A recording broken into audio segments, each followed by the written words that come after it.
Ooh, it says Hello, live I'm on YouTube Eagle. right now. Eagle Gardens 1 on Instagram. And this is fucking Talking Shit with Eagle, episode 355. Hopefully, you guys have had an amazing Tuesday.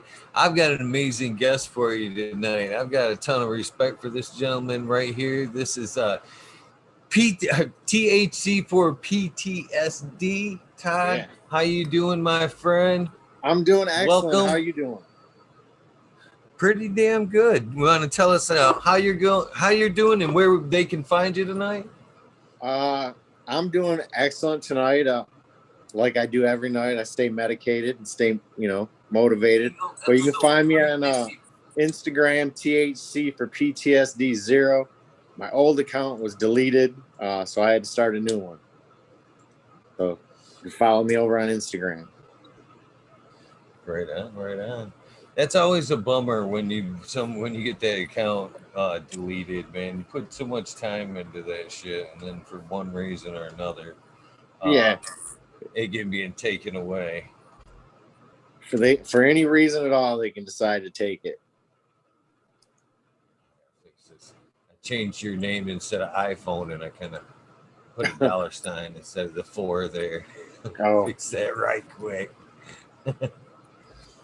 So, man, again, I do have tons of respect for you and the good vibes you try to spend around the cannabis community, especially around the Genesee County area, man. That can be a tough area, People definitely need some pick me up around that area. So, shout out yeah. to you for spreading it, my friend.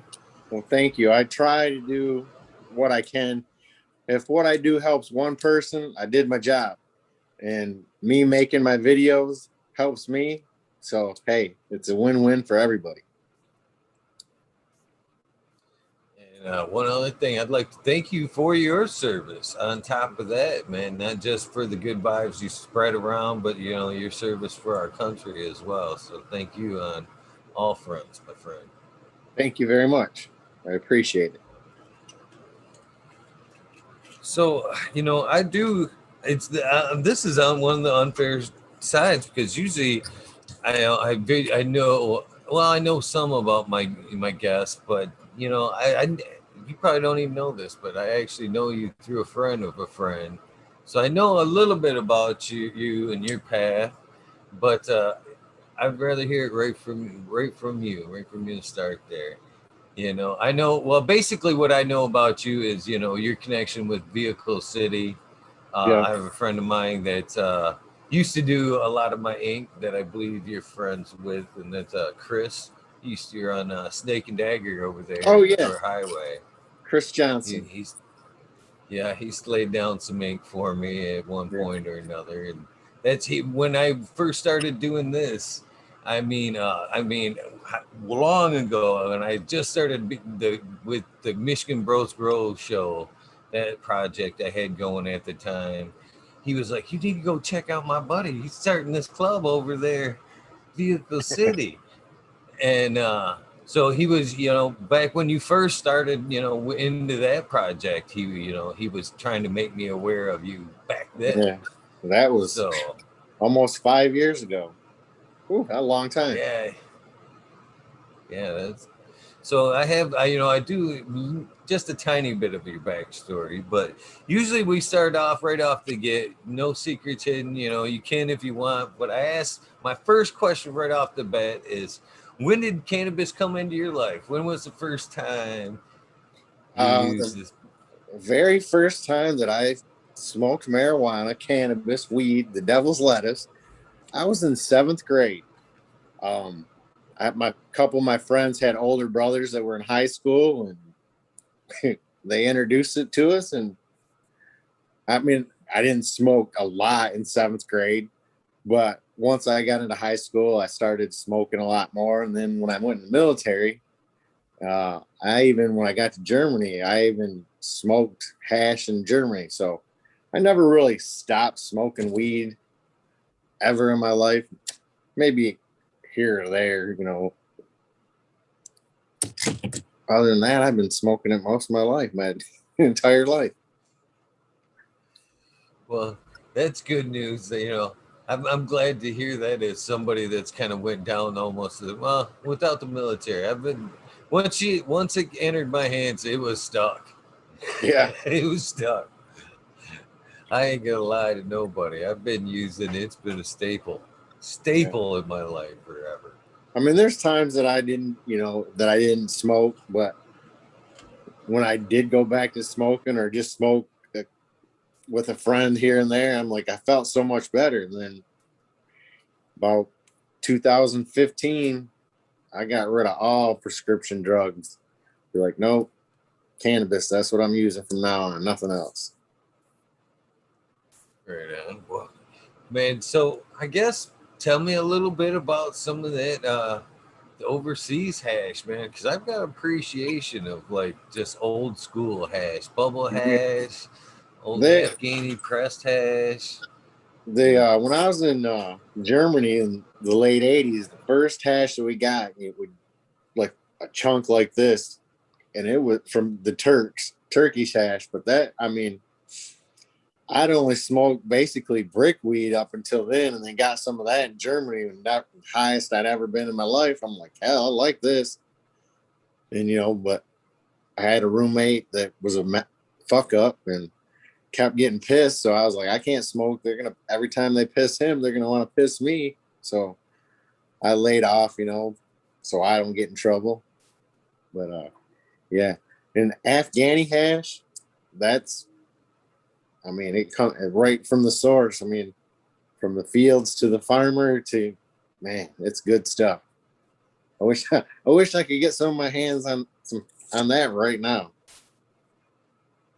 it's so much of a different high of any kind of the extracts, any of the extracts. I don't know, some of this, rosin and stuff we can get is it's tasty, but it's never the full It's body high as that old kind of hash. yeah, it's yeah. You I don't know what it is they do, their process, but whatever they do, they've been doing it right for hundreds of years. I mean, that's been a staple in their tradition forever. So whatever they do, they need to come here to the States and teach somebody. And do it ourselves. Yes, I actually just did a nice little wash myself and made some bubble hash. And when I make that bubble hash, it's in everything. I'm warming up a worm right now to throw in the middle of it. Yeah, it gets everywhere. I was I was actually down in your stomping grounds today. I'm up in northern Michigan, a Okay. little bit south of Grayling there. And but I was down visiting my daughter down in Flint today, and stopped into Vehicle City and got some extracts. I make my bubble, but I don't make no extracts. So when I'm in town, I usually pop in there and Yeah. grab What, something today. I find. what'd you pick up? Oh man, I grabbed. Let's see here. Oh, the vendor. Excuse me on the vendors. I'm sorry about that, but I grabbed some nice. This is the hell is this? Oh, this is the cherry fritter, which Fritter. was really Okay. pretty greasy. That was from the first gentleman on the corner to the right. He's usually in that same booth Yeah. all the time as you walk in, and that is Who- pretty good there. And then I grabbed some biscotti, Oh, some nice looking like saucy type, dabs nice. there. Really, really fruity smell. Smells really nice. And then grabbed some fruit punch, uh, which was, and I had some of that earlier. Man, terrible light. Not even doing justice for this. This was super, super tasty. So all of it I enjoyed. Yeah. Very Always, happy with my choices. you got to try everybody's to see who's got, sometimes people run them same strains and it comes out totally different between each grower. So always got to try the locals out there. You got to support the local guys, anyways. Keep them in business. I agree. I agree. They would. they let us support the system, and then they were so quick to cut out the fire. Yeah. Yeah, I don't like to talk bad. I mean, I've yet to go into a dispensary and get fired. It's you just can't find it. I mean, I sadly there's some agree. good stuff, but it's not fire. You get disappointed when you go in there and spend your hard-earned dollars and you get stuff that's like, man, what I spend my money on this for? Just disappoint you. Completely agree. Completely agree. So, so when did cannabis actually move from, like a recreational, type experience to a medical type experience for you? When was Um, that kind of change for you? Probably be late 2015. Got affiliated with some people that had a dispensary, was working with them, learning the actual medical aspects of it. Plus, I had got, because I was on so many prescription drugs, pills, I got into some legal issues. And I was like, you know what? When I'm not taking all these pills, I feel much better, but, I can't control my anxiety. So I went cold turkey off everything and just started to smoke and eat edibles, dab. And it was, from 2016 till now, it's only prescription drugs I take. The VA prescribes me is a ibuprofen because I got pins and plates and bad back and all that stuff, and vitamin D.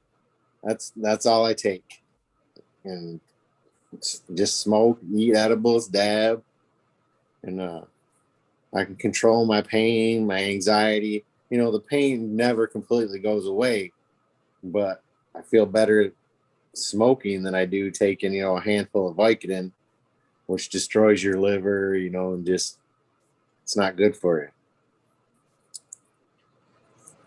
you. That's one thing that I have multiple ways I respect the fight that you're on, my friend. One is that pharmaceutical battle, to be honest with you. I've had a lot of pharmaceutical connections take out a lot of family members, a lot of Yeah. addiction to Vicodin and just anything they could get their hands on throughout Any the. And it's sad. It's killed almost all of them. yeah. So I'm all about the fight to try to keep people off, pain medicine and just pharmaceutical medicines in general. But then, to be honest with you, uh, the PTSD fight, you know what I mean? And cannabis, that aspect is, well, I got respect for because, I actually, this is true, man. Up until I would say, well, what is it here? It's what, 21, probably 18. I had kids growing up, and as you see, a lot of kids growing up, they have it. And as Yeah. an adult who had never really had experienced any of it, any kind of real bouts of anxiety, I kind of thought it was a little bit of bullshit. You know what I mean?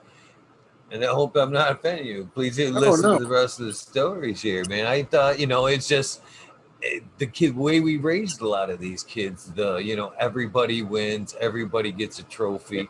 I think that kind of played into a lot of the what they were calling anxiety. And it was, basically, some of these kids are just pussies, can't deal with problems, you know what I mean? And then I seen the real aspect of it, you know what I mean? How it really affected kids. But then, moreover, I seen it affect my daughter firsthand after a car accident, and that shit made it real, Yeah, it's for me. And then at that point, it was all years about that. And, even worse, what you're talking about, the pharmaceutical aspects, I had watched it firsthand, the brutal, let's try this dose, let's try that dose. Oh, this one isn't working. Let's try this. Up, down, and it shit's You know, it's almost worse and more Yeah, debilitating than the actual anxiety. And you know, it's I was like, there's got to be something. And what I did is I looked to people like you. I was like, how are the vets dealing with this? And that's how I went, man. Originally, it started with the CBD, and then I tried to encourage at least a little bit of one to one. But man, yeah, that shit's. I'm not afraid. I'm sure she's willing to admit it too. But man, that shit saved her life, man. Them that scripts were gonna. They were yeah, terrible. They were gonna. They. We had some close calls, brother. We had yeah. close calls. So Prescription drugs, I mean, they have their place, but I mean, when I was on the whatever 13 different pills, I was at like 240 pounds, and now I'm at like 182, like almost the same weight that I went in the military in 1987. All that prescription drugs, like give you one, and then they got to give you another one to counteract the effects of this one. It puts weight on your body, destroys your organs, and it's it's crazy. I was amazed when I quit. It was a struggle. You got to get weaned off, detox all that prescription drugs that you've been on for years. Your body wants to. You're sick, but once it's out of your system, and you get smoking or eating edibles, and you get your dosages down, what you need. It was a big change in life. I mean, for the better. If I was still on all the prescription drugs, I more than likely, I'm pretty sure I'd be dead now. I was, a walking zombie with all that stuff. And even with all that stuff, I still have anger issues and rage. And when you're on prescription drugs, that rage just intensifies. And I'm like, let me get rid of that stuff. I don't need that stuff. People, when I stopped all my pharmaceuticals, they're like, "Oh, you're smoking weed, you're still doing drugs." I'm like, whatever. Get educated. I'm like, yo, people, you people that do it recreationally just to get high, well, you're still getting the medical benefits of it. I'm like, oh, I'm like, yeah, get anxiety from smoking. I'm like, yeah, you probably did. It's not the right strain for you. It was probably sativa. Got your heart racing. I'm like, you know, got to find out what's right for you. Not everything's right for everybody. you know, no. You know, that's the other thing too that's always bummed me out about this cure for, this relief. I shouldn't say it's a cure because it's in no way a cure. It's only a relief, to be honest. And Yeah. uh I got squirreled there. But the cannabis. Um but it is a fight. The pharmaceutical drugs can be nasty, super nasty. What makes me mad is, cannabis isn't an option for the vets Right. coming back. That's where I squirreled off. In fact, they can get in trouble and lose benefits for actually making a better choice. You know what I mean? And it's it's sad. It's fucking It's sad. it's very sad. And like the thing that, like, when I was growing up and my friends and my dad that were Vietnam veterans and they smoked weed, and I'm like, everybody was like, oh, they're just, came back from war, they're just potheads, drug addicts. Well, no, they smoked weed, marijuana, whatever, the cannabis, because it helped them deal with the bullshit that they had to deal with when they were in Vietnam, and so they wouldn't go crazy and shit.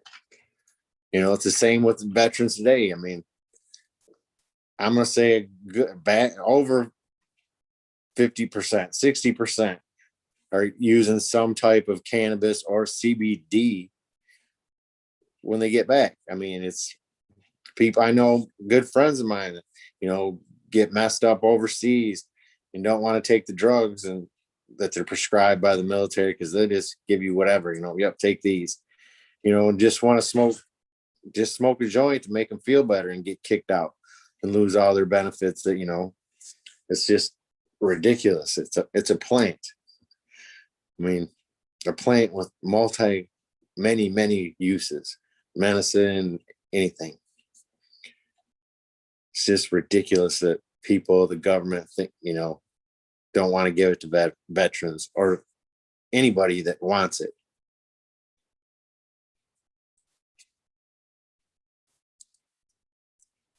I agree. Here's the fact that I had learned just recently. It's I love the way you can learn things cannabis that you can bring to cannabis that you kind of felt was right. You know what I mean, but couldn't directly make the correlation. Basically what I'm getting at is I find that growing the plant itself is all without even ingesting it. You know what I'm saying? Without even ingesting it, it's very therapeutical. Oh You yeah. know what I'm saying? And when I was listening to some books on general gardening, because you can imply that's the one thing I think that's always funny too about people in cannabis. They think that they have to study cannabis. You know what I mean? Cannabis growing in general, but it's grown much like any other plant. If Yeah. you're studying gardening, you can apply a lot of the same techniques to Yeah. what you're doing. So I'm listening to a gardening book, and they said in 1973 they tried to go to the vets board and use horticulture as a cure for many things, like Right. for stress and PTSD, even though it wasn't necessarily called that back then. They were trying to use it for that and recovering alcoholics and drug addicts. They were trying to push it as a supplemental tool back then. And Yeah. now we're finding out it works so well in cannabis. It's just I just thought, what a fucking slap in the face. They knew of like a non-pharmaceutical method way the fuck back then. You know what I mean? And Yeah. here we are trying to fucking take pills to this day when they know Yeah. better Well, for it's us. They know. about basically it's about money. If you made cannabis legal and people grew it themselves, they're treating themselves. They don't need to go to the, get all them pills. All them companies will go out of business. The government can't let that happen. You know, it's about money. That's one thing too. I've talked to some folks about. I mean, what's your thoughts on say like the medical versus the approaching rec market that I don't know. I don't want to spoil my answer your answer. So what do you think about it? I mean, I don't. I try to tell people I don't know why you want to be rec anyways. Become med. You don't have to pay all them taxes.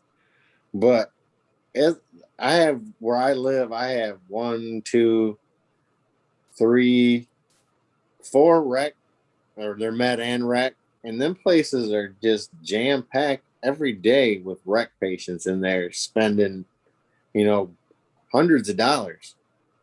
I'm like, and the med patients are going in there and buying the same stuff and paying less, and they don't get that, extra tax. And I'm like, med patients, you got more safety, under the law, under Michigan law, not federal law, but Michigan law.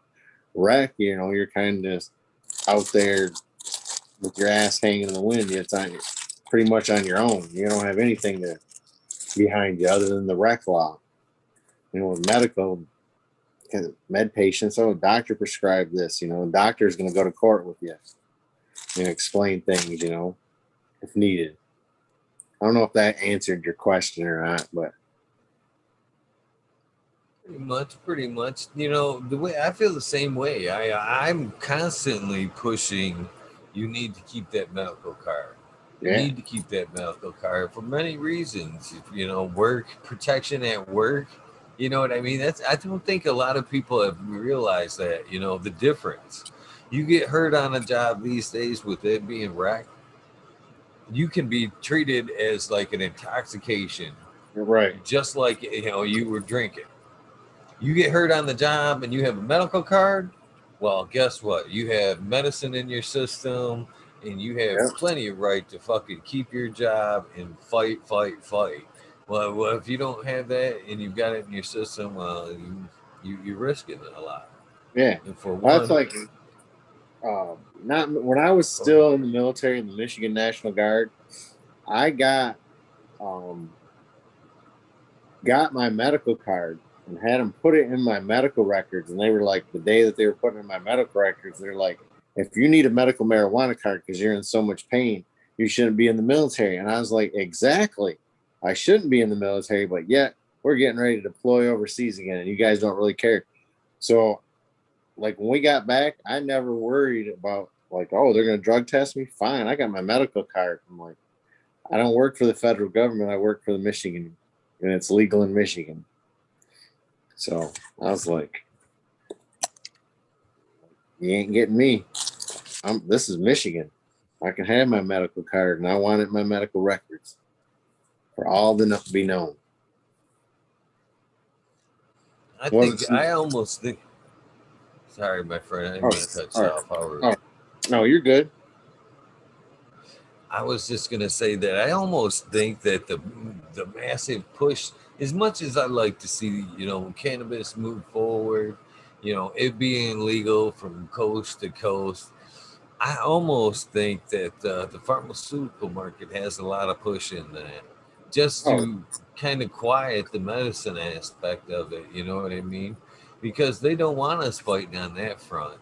If oh no. if they can shut us up on the medical side, then they can put their money into the rec. They can keep people addicted to their poison, and then they can still put their money into the rec market and kind of cash in on Yeah, both sides. they're getting both sides. Oh, this guy's still taking our prescription pills every day. It's 10 pills, but he's still going to our recreational dispensary and spending $200 a day. Yeah. I don't know how people do it. Go to the dispensary a couple times a week and spend a couple hundred. I'm like, are you guys made of money? I'm like, the money that I do make, I enjoy keeping it. I'm not gonna go and spend whatever $80 for a quarter when we know we can go places like Vehicle City and get it for half of that and better quality. I mean, I'm like, I'd rather have the better quality. Actually know the person that grew what I'm smoking, that took pride in their work. And there's still some people out there that are just in it for the money, and you know them people. You can tell by what they grow, their quality of product. Sadly, that is true. And I've seen that. I've been in a lot of those clubs. Throughout the guys. Them are always the guys that are walking back and forth, pacing, looking at their watch. Pretty much, you're either buying or you can just stop. You know what I Right. mean? Yeah. That's always breaks my heart. I've always enjoyed the guys that here, smell it. No, no, smell it. Yeah. They don't even want you to walk away before you at least Yeah. tried to smell it or took a look of what they've got. They're proud of what's there. You know what I'm Yeah. saying? Look at this. Sometimes when they do that, you look at that and get that smell and be like, damn, this is pretty good. Let me look at this a little more. You know, but you got them other ones, they don't care. You know, oh, you don't no, you don't want to go to the next person. I'm like, look, I just want to look. I'm like, I'm not spending my money with the first person I look at. I'm like, you're not just like buying a car. You're not. I look at this when I'm buying it. I want to look and see what everybody's got. If when I go to them places, it's not like I'm just purchasing one thing. I'm going there to get multiple things from multiple people, get a variety. You know, why would I want to buy the same flower from the same person every time I went in someplace? Well, you never know what other people have, what other good strains are out there. I enjoy trying other people's meds. If it's good grower, I enjoy it, and I love to get feedback on it. And I'll be honest with them. Like, there's a commercial grow around the corner from my house that They come over, hang out with me. He's a veteran, and he'll bring me flower that they grow in that commercial grow. And I've told him, I'm like, look, I understand you're their master grower, head grower, everything, and you have to do what they say. I said, but you don't even buy this stuff to smoke. Why would you give it to me to smoke? If you're going to the clubs and getting it, not getting it from the dispensary that you grow for, you don't want to smoke your own product. Why, what makes you think I want to smoke it if you're not going to smoke it? And that's a commercial grow.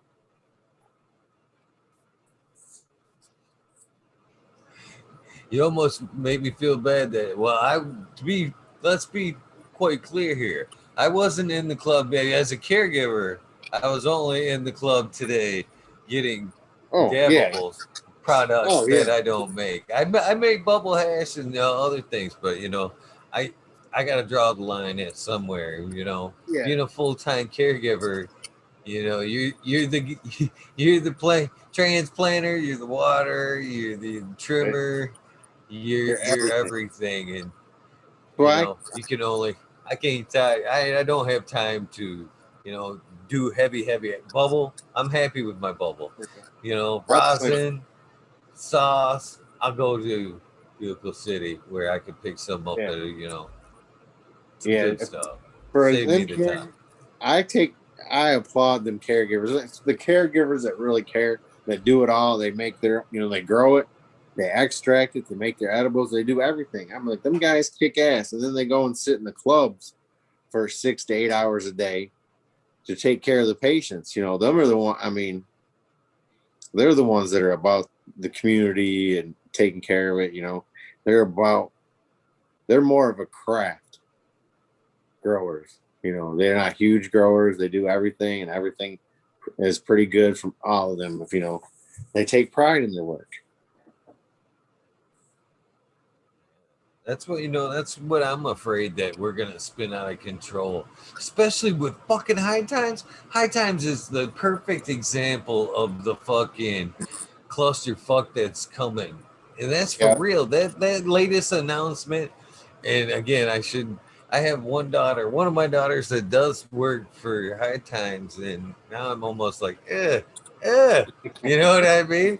And I seen another guy that works there today, and I was like, fuck it. He's like, yeah, we were talking about events, coming up events. And he's like, yeah, High Times is going to be here 420. And I'm like, yeah, fuck High Times. And that fucking nobody can, you have yeah. to be some big rec grower to fucking enter. You know what else I heard today? Which kind of disgusted me a little bit.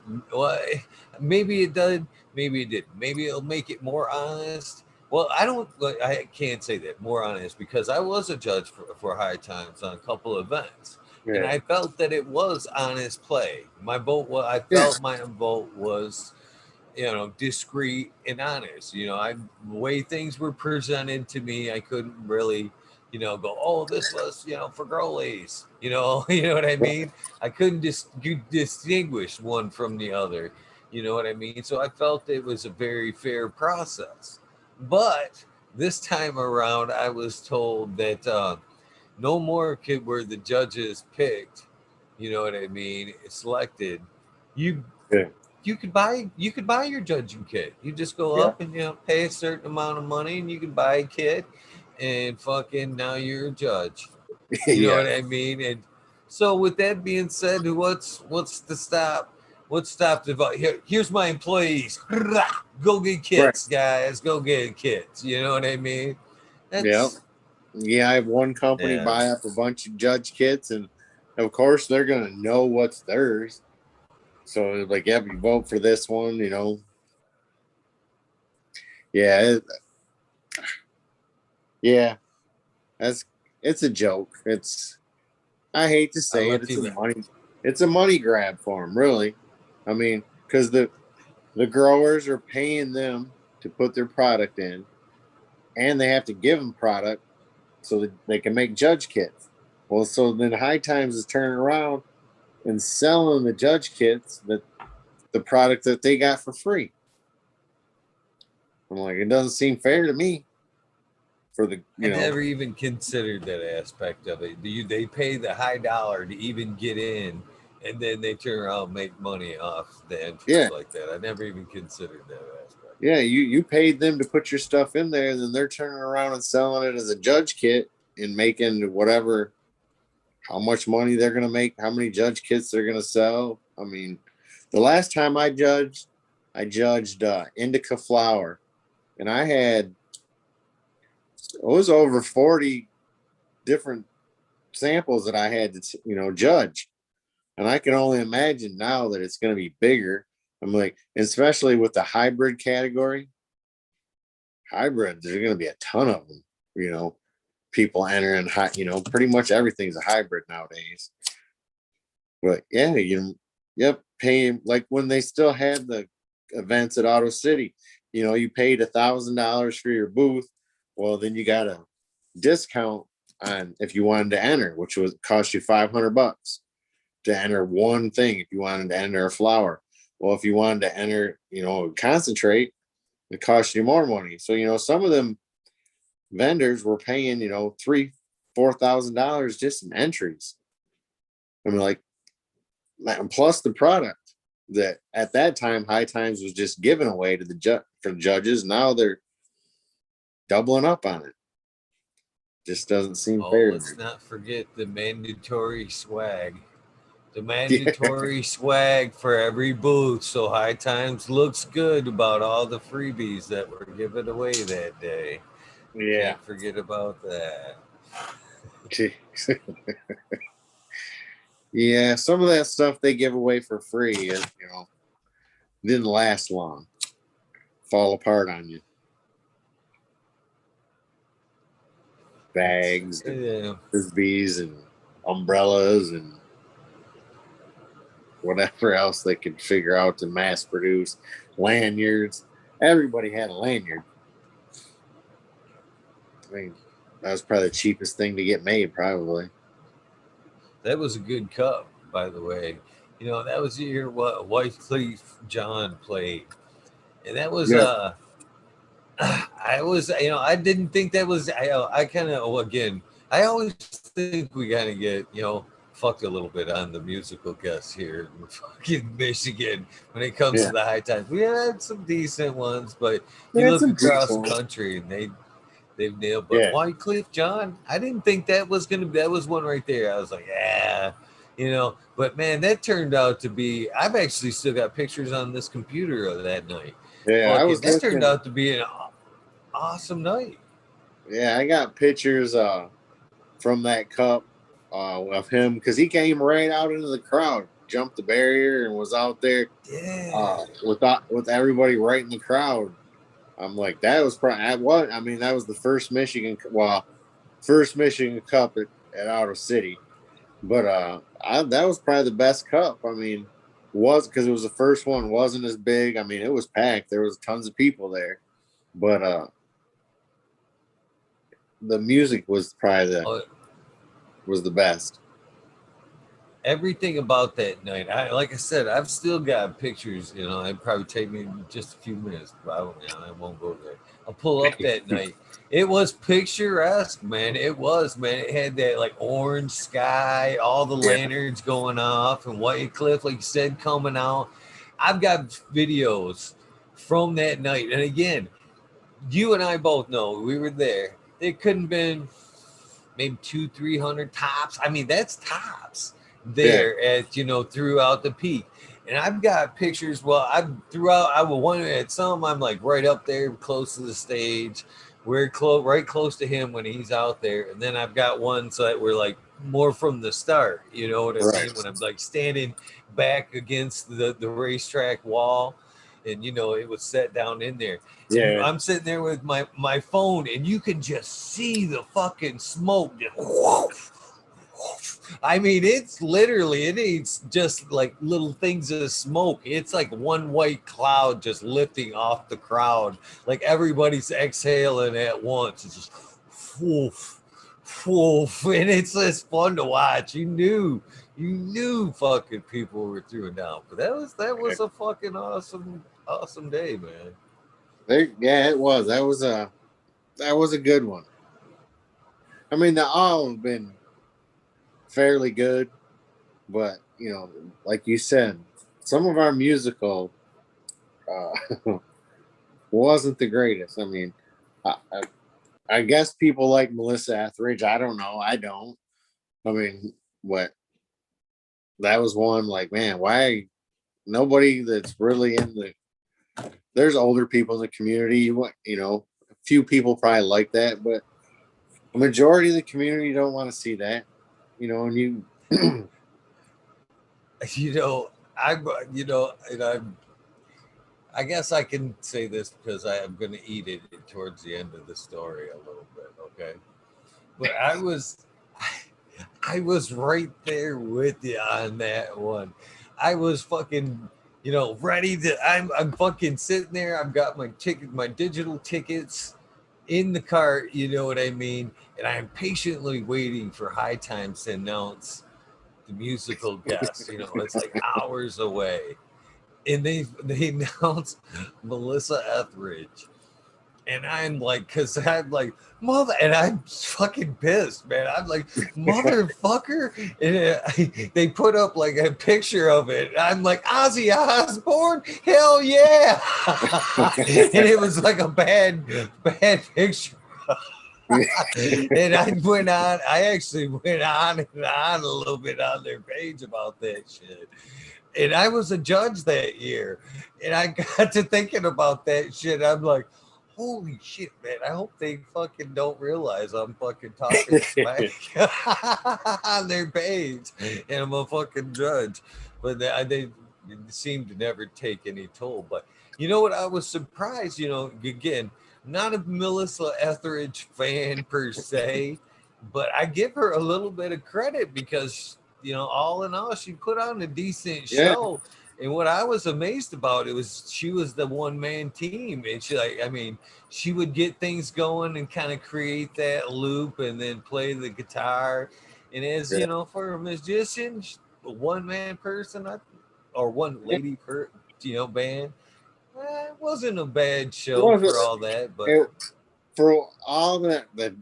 I mean, I talked a lot of shit too. It wasn't that bad. I was like, hey, this isn't bad. I'm like, not that I would ever pay to go see her, but hey, I'm here. It's not bad. Can deal with it. yeah.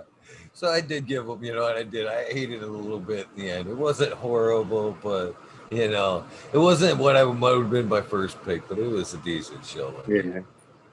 I mean, honestly, I mean, they've had good performers, but nothing that, I mean, I shouldn't say a lot of people wanted to see him, but not the ones that I'd want to see. I mean, like, yeah, I like rap. I listen to all genres of music, but man, give us some rock and roll, something like, and they don't. I mean, rap, rap, rap. No, man, we need some rock and roll. Like, we're from Michigan. You know, Bob Seger, Kid Rock. I mean, Grand Funk Railroad. Somebody should want to perform. they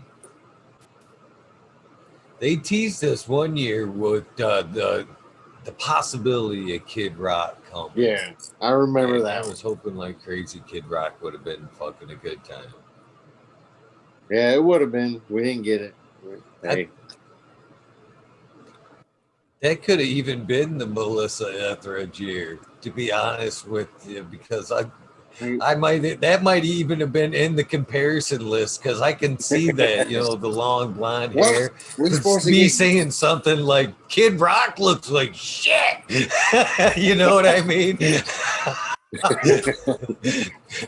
I can honestly see that. Yeah, I can. Yeah, that could have been that year, to be honest with you, because Yeah, they were talking like it was a possibility. it would have been nice. I don't see us having another high times event like we used to have. I mean, it'd be nice, not for the community to get out. I mean, but I don't see it happening. I see a lot of smaller events happening here, and then coming up, and then this spring, this summer, and the fall. I see a lot of little events popping up, and I'm hoping. Well, I shouldn't say hope. I know there is a couple of 420 events coming up. One's actually a big 420 event. I've heard rumors.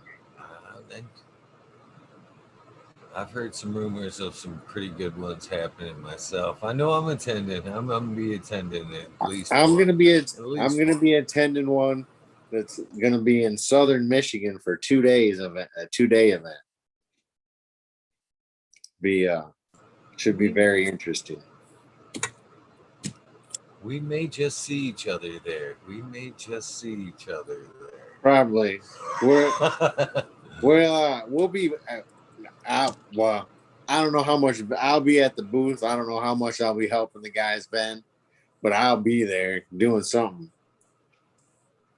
I always show up at the events with the guys and hang out, get them all set up. And then I go out and walk around unless it's when we first get there, I was like, well, everybody come by. Then I'm gonna go out and see the people that I know. But I'm ready for events. And I heard that there's gonna be a secret sesh Michigan.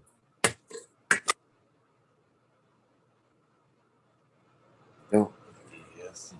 They don't have the well, now that it's actually a licensed, I don't know, company, entity, or whatever it is, Secret Sesh Michigan, that they'll be able to have licensed events, which I don't know how that would work. If it's a licensed event, what dispensary's gonna only ones be able to go and vend?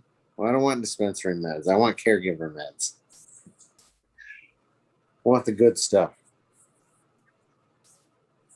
I just want to be able to go to events and hang out with like-minded individuals, family, friends, meet new people, and just have a good time. I ain't never, in my whole going to cannabis events, I've never seen a fight at a cannabis event. No arguments, no nothing. It's a wonderful thing. We have I think we have more than most states here, man. We love our cannabis events here in Michigan. I'm just hoping that, we've had, like I said, I'm up here in northern Michigan, and we've had, last couple of years, we've tried to, kick off, uh, like camping events. I was talking about that this morning. I've been to a couple up at Bigfoot Lodge there in Yeah. Lorene or Lazarine. I always mess that shit up. Right. But Yeah. Wherever. Yeah, I know what you're talking about. that's fucking such an awesome atmosphere in the middle of fucking nowhere. And I'm very much on record as saying, man, I honestly thought, what a fucking cool idea to just be able to rent a fucking pretty much camp spot for the fucking same price you're pretty much going to park it. You know what I mean? Drive right into your crash spot, basically, if you need it. Fucking, and it was the cool part to, go hang out, do whatever, and then just be able to go back to your ride, your tent, your whatever, hang out and fucking eat a sandwich, do whatever, hang out with new friends with not in the music zone. But when after it got dark after the fire dance, all that, when people kind of gravitated back to the campgrounds with the fucking fires going and every fucking lot burning down, and you could hear people just having a genuine, connection and good time. That was fucking awesome. That's what it's about right there, man. All about that vibe, getting that good vibe going. And then when you get that vibe going with a few people, it just spreads to everybody else. And then everybody can just enjoy it. Oh, yeah. Fuck yeah. It's overdue, man. This last couple of days is 60, 70 degrees. Talking the cups are just less than a month away now. And I've got cannabis fever so bad. So bad, to be honest with you. Yeah, it's anything. Just give us something that we can, come together as a community, because it's been too long. I mean, it's been a long time. Having the, at Vehicle City, you know, having Sapo sessions. He can't have them, you know, with all this stuff. Get them going, you know. He is having them once a month. That was a good time, you know. Something Yeah, to man, bring. it's true. You know what? I actually had a good. Why give shout out to Saspo, man? Yeah, I actually had a pretty cool, like, multi-generational, like, event, like, there not so long ago, and I thought it was like really cool the way it played out. It was fucking I had my daughter's boyfriend was there. Halloween night was one of the bands playing there, and I had never got to see him. He's a bass player, and he had just happened to be filling in with another band there. So I got to fucking go down, hang out with my daughter, and then fucking go see her boyfriend. You know, love her life currently, maybe forever. Who knows how that works out? Very cool guy, nonetheless. You know what I mean? And fucking sit down with her, be able to smoke at an event, be able to see him rock out on fucking stage. You know what I mean? I thought that was cool as shit. I love being, be able to smoke with my daughter, but be able to do it in public and, see her Right. so proud. You know what I'm saying? Well, it was a fucking awesome night, man. I stocked up on some awesome fucking edibles, man. We had fucking, it was a great night, man. It was rushed home for the show, rushed home to do this, still made it in time. I started the show from there, to be honest with you, because I went, I had Smiley's Gardens was backing me up that night so I could go down and spend some time with my oldest daughter and make that happen. And I went in the bathroom and I'm like talking to my other daughter who's in chat right now, Lexi. I'm like talking her through the Zoom. You know what I mean? Do this, do that. Let Smiley in, let the guest in, hit the live button, and we're all good. Cool. And fucking hang up with her, and I like check out the YouTube, and it's on, and then I go right back to hanging out with my daughter and fucking having a good time. And it was all in all a fucking awesome night, man. Yeah. Vehicle City, they do when they have their events, they do some good ones. Of yeah. I miss those events. Not I You're shouldn't say the events. I miss the people. Because I mean the events to get everybody together, but it's more about seeing people that you haven't seen. The only time you get to see them is at an event, which when we have the events, you get to see people at least once a month. Well, now it's been over a year since people have been able to really get together at an event. Hopefully that all ends right. soon. Real soon. Wow, we both know it's days away. It's days away before we get to go hang out. I'm stoked. Me So, too. let you do you grow? I mean, can you tell me about a little bit about some growing? You Um, want to talk about that? Yay, I nay? don't grow any longer because where I live at, I mean, I grow outdoors, but that's growing outdoors is totally different than indoors. But I used to grow. I do miss it. I mean, it's a pain in the butt, but it was very thick. Because I used to go start my day in the morning, going to the grow, water, plucking leaves, clean, doing whatever, and that was therapeutic. I'm in a room, just me and plants, fans blowing, no one to bother me, listen to some music, plants love the music. And they might not particularly care for what I was listening to at the time, but I'd force them to listen to it. But it's very therapeutic. I mean, growing it, there's master growers out there, but if you're a grower, you're always, on that learning curve. Your plants can take a turn for, overnight.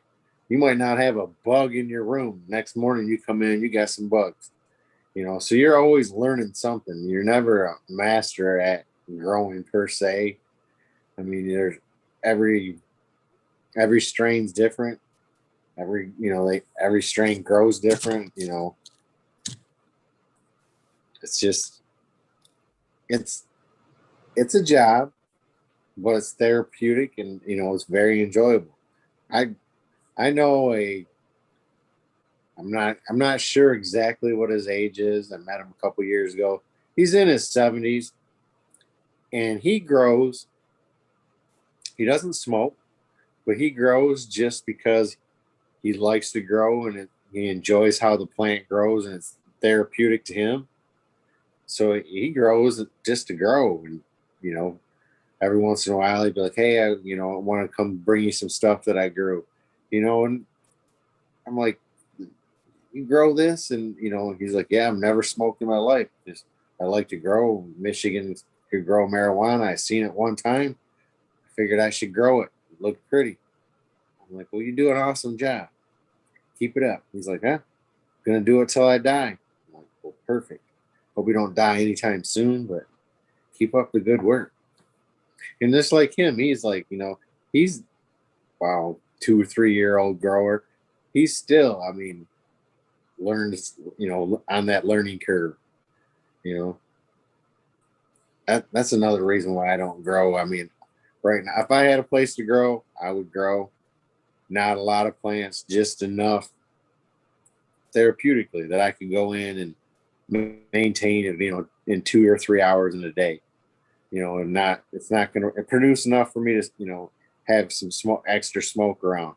But I would just do it, get back into it for the therapeutic aspect. You know, it's my time, my space. No one mess with me.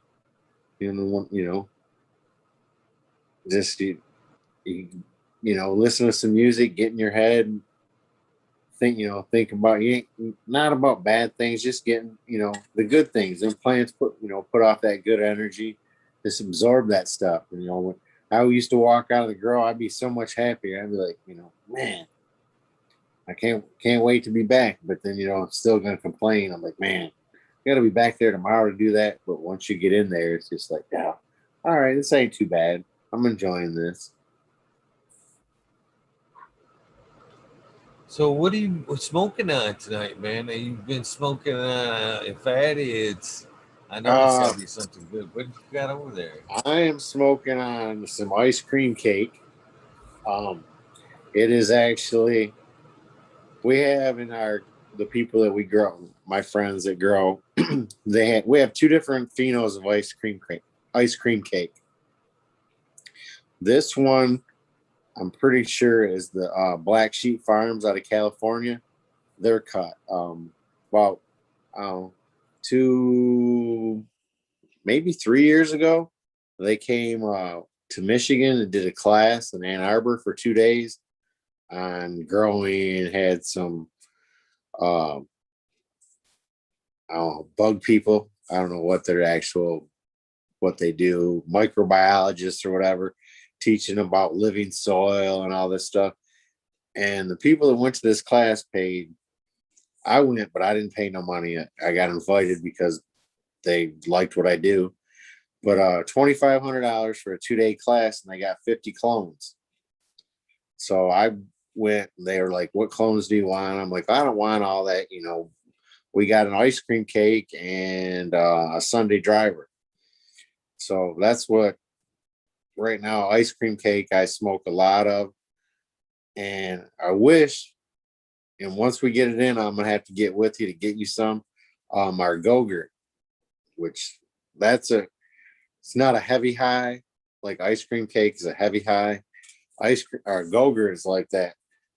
That's you can smoke it all day if you had it, could afford it to smoke it all day. It's just that nice, smooth, mellow high. You're just, you know, just that perfect mellow. And I can't do any of that sativa stuff. I don't like to be bouncing off no walls.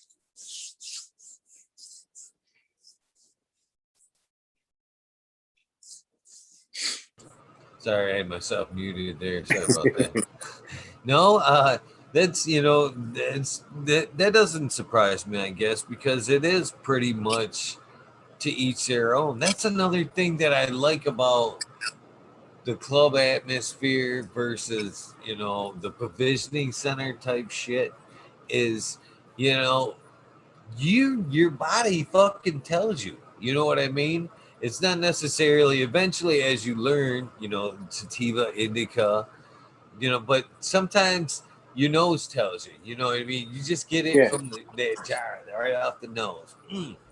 It isn't about necessarily about the THC content or whatever. Sometimes it is that lighter one, but the sativa surprises me because I've had a lot of patients over the years that same raciness that fucking will give me fucking anxiety almost works for them, like almost like a Ritalin sometimes. Like it yeah. just like burns it right the fuck out of them. And they're like, yeah, that's the one for me. But Um, it is to each their own type thing. the only sativa, which Blue Dream is a true. If you get to real Blue Dream, it's a sativa. Um, there used to be a gentleman in Genesee County that had the Blue Dream right from California. When I got that from him, I was like, because everybody said, "Oh, I'm like, I don't like sativas." Now, Blue Dream, the actual real deal Blue Dream, worked like the total opposite for me, and I was like, I liked it, but then okay, I went and got Blue Dream from someone else, and it's a straight, whoa, nope, I can't do this. So, it's everybody's body reacts different to each strain, or should technically.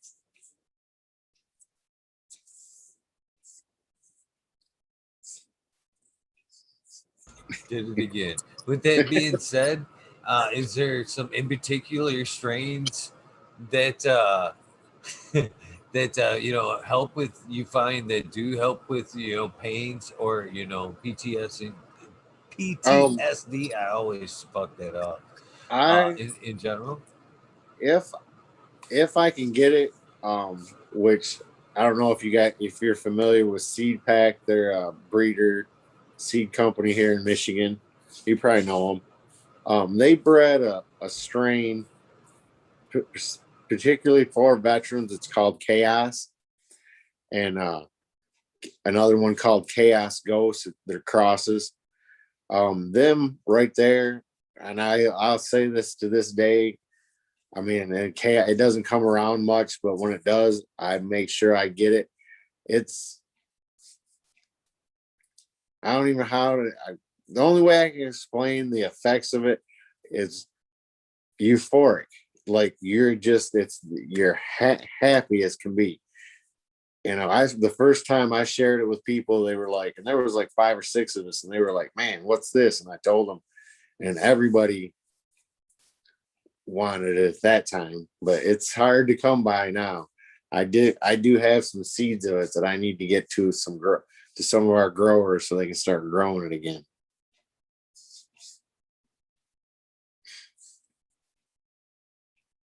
So with that being said, too, because I am a proud Michigander as well, Michiganger. You want to shout out some of your favorite breeders, local breeders, maybe some some of your favorite growers that are around. No harm in that, Yeah, man. I got no the problems with quorums. probably Giving people props. my favorite breeder and grower right now, and is 710 Savant Sean. He I mean, multiple cup winner. Now he's gonna have a commercial grow. He his everything that he grows, and it's always top notch. He puts his heart and soul into all of it, even into his extracts. And I have some of his extracts, which the lighting in here is terrible too. And that's some of the ice cream cake that I got from Black Sheep Farms. He's going to be growing that cut in his commercial grow when they get up and running.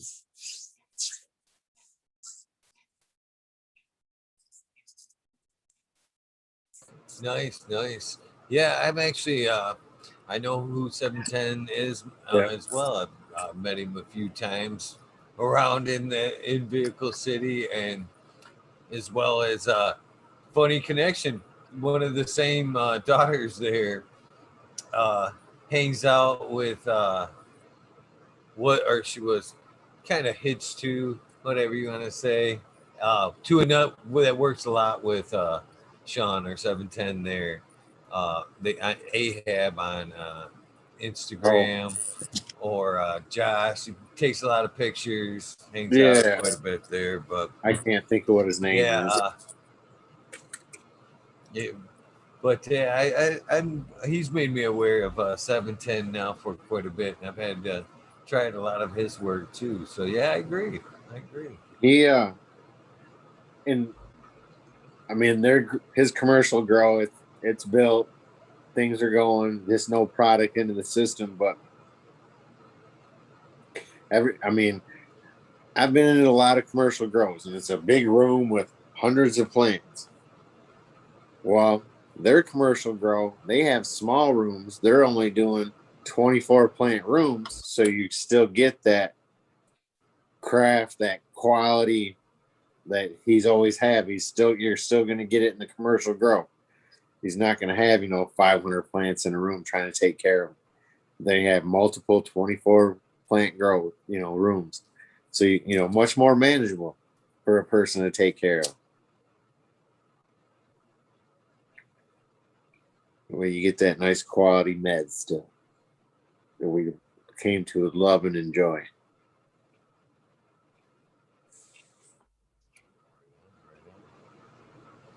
Yeah, it's nice to support some of the local guys for sure.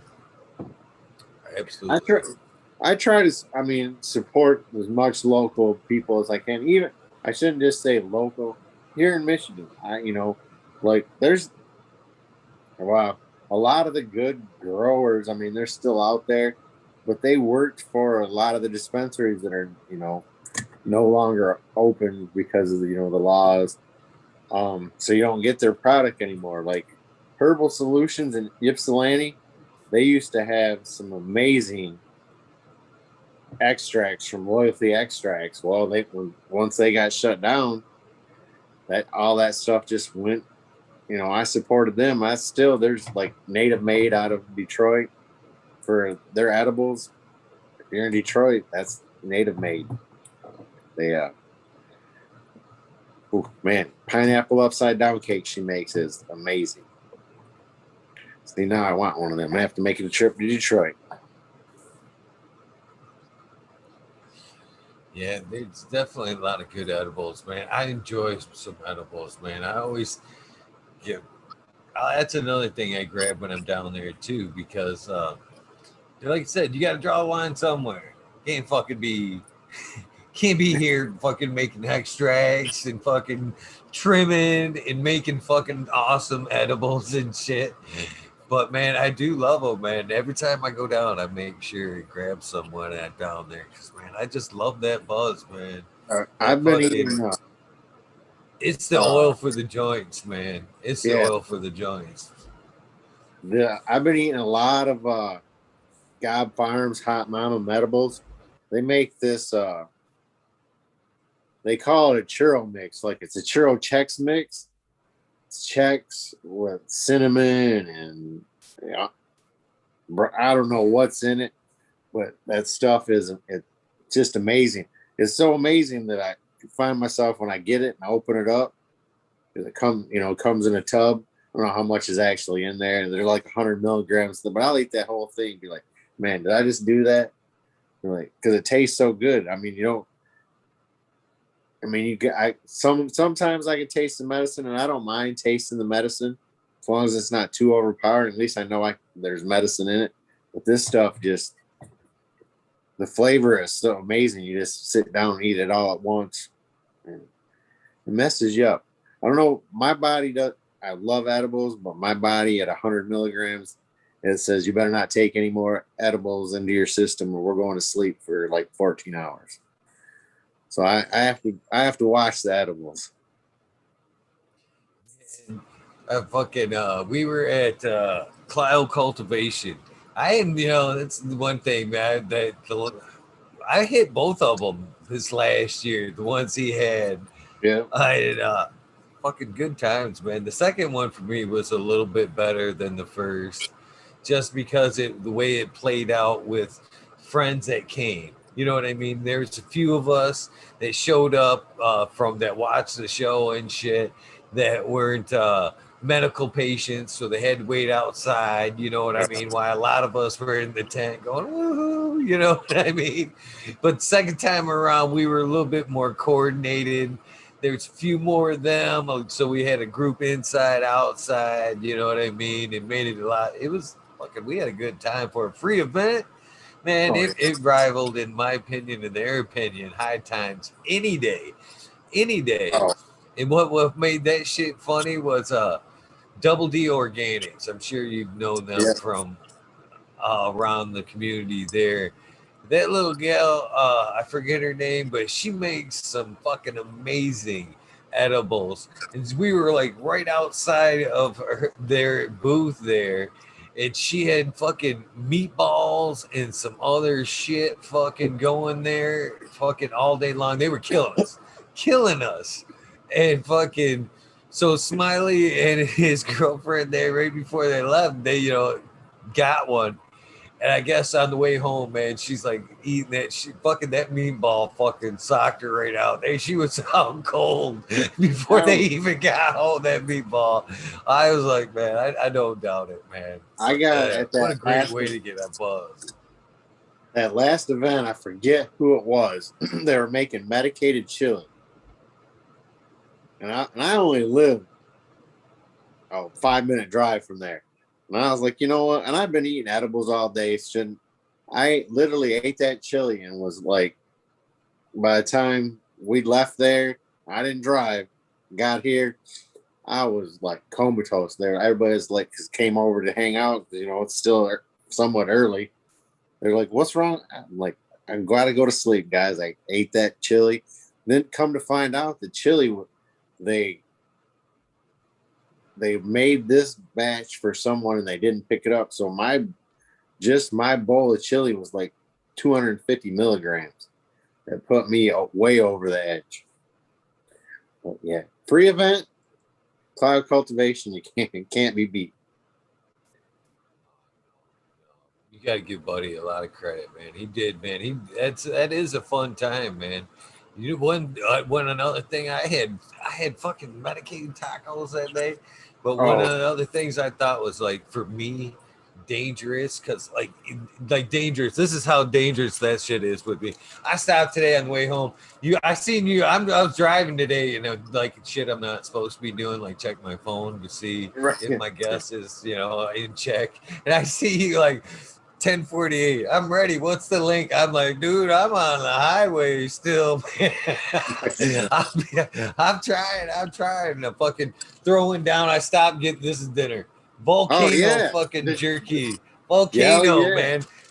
I love that hot shit. But that day at Clio, man, there was a cat there that had some fucking it was salsa, medicated salsa. And Oh, he's like, oh yeah, you can only have a couple of chips at a time. I'm like, dude, I would be fucking tanked. I would eat that whole fucking jar in one sitting. That shit's dangerous, yeah. man. I remember that because I was like, I said the same thing about that. I'm like, man, I could got me a bag of chips and this salsa. I'm gonna eat this whole thing. And you don't think of it because people know how to make edibles that are properly dosed, and you don't taste it like back in the day. You could taste everything. That's why back in the day I didn't like, oh, now I don't want you. It's too overpowering. Now you were like, they can make you a cake and you ain't even tasting it. I definitely love my edibles, and that's the one thing I like about them events, man. It's like Oh, like I said, I stock up, and then it's a beautiful ride for as many days as I can stock up. To be honest with you, because it's that first night, I overindulge. It's a good ride. Second day is that fucking edible hangover, which is awesome. You know what I mean? What's the side effect to that? Nothing. But fucking, right. so you go in the second day and you're kind of just zoned and fucking it's an awesome day. Third day on edibles is like you fucking have just came out of like some kind of body recovery and shit. Joints are fucking well lubed up, man. You're fucking ready to wrestle the kids and shit. You know what I'm saying? It's fucking day 3 of the edibles is fucking all right. And if you keep going, man, you can maintain a nice limber Yeah. fucking, existence. But for me, I don't buy that far ahead. So, and I'm too far away. I'm fucking 2.5 hours up north. So, Yeah. you know what I mean? So it's little rides for me. But when I'm down there and I can grab my stock up on that shit. Yeah. I'll get gummies that are like 100 milligrams, and I can cut them up into 4 pieces and just eat them throughout the day. 100 milligrams throughout the day. That's perfect for me. 25 milligrams at a time. Just barely feeling it. Gets my body where yep, feels better. A few hours later, I can eat another one. So, what would be your favorite ingestion method? As far as as a medical, as far as the medical aspect of it, would you say edibles? Quick dabs. Oh Maybe just man, fucking enjoying a nice fatty. I do it all. I mean, my routine, like when I get up in the morning after I get up, dress, shower. I don't. People think you get right up in the morning and smoke. No, I don't. I get up, and if I got to do something, I take my shower, do what I got to do, get dressed, then I'll smoke. But the first thing, I'll get a dab, get me going in the morning. Then I'll, roll a backwood. And if I got an edible, I'll eat a little edible. But, if I could just eat edibles all day, and not gain a ton of weight, I'd eat edibles. If I could drink it in a Kool-Aid or a tea and have, I mean, really, you can medicate anything. So I could have medicated tacos, medicated salsa. But I I feel I would overindulge and just eating edible. I'd be like, oh, that's all I'm doing. Well, because I'd be in between the meals trying to snack on something, and so best for me is I do a little of everything just to keep me balanced. And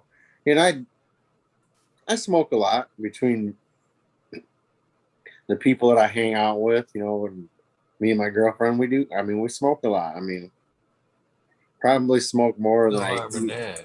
No, I mean, there's nothing wrong with it as long as you can afford it, which, I'm fortunate enough that I can afford to do what I do, and wish everybody was could do it, have the access and be able to smoke and eat edibles when they want. I mean, I shouldn't say when I want, or, within moderation. You just can't go out and spend all my money on it. You got to be smart about it. You got to buy what you can, save what you can, and Unfortunately, it's this COVID time. This has been a little bit rough, but when yeah, for me and what I do, this is so they were like basically, stay home, smoke weed, and I was like, I'm good. okay, Ford up at home. I'm how long I'm kind of all right. I couldn't think of a better place to be trapped up and locked up as sitting right here in this room. I was like, this is cool. right, I can maintain. I can maintain. So yeah, that was another thing that was awesome to see out of that. Did you ever in your all your days think from you'll never amount to nothing from for cannabis, potheads are lazy, to you're essential, everybody should be smoking this? Did you ever think that day would fucking come? Because I didn't. now, yeah, that's the big, like when they said, that they shut lockdown last year, but dispensaries and that stuff were essential. I was like, did the Michigan government just say that smoking weed is essential? Because that's what it meant to me. if dispensary workers were essential, that it was essential that everybody should be smoking weed. But no, not everybody took it that way. They should have. Government said it. That's an essential worker. That means it's essential that you go in there and buy that and smoke it because they have to be there. It's crazy. Never in my day. Why isn't somebody fucking making that T-shirt with that big old pot leaf with like that banner through it that says essential? You know what I mean? Everybody needs to be supporting that shirt. Right? Yeah, that shit. Yeah, somebody make them shirts. I'd buy one. I'd wear the shit out of it. That's one another thing that I miss about big cannabis events is the free gear too. I mean, like I'd leave it with 7 to 10 shirts from different companies. You don't have to buy clothes; you get free shirts. I miss that. And then you're supporting your buddies. Yeah, right. I'd love that shit too. If people give me stuff, it's great. I'm like, I'll still buy stuff from you because I'd rather.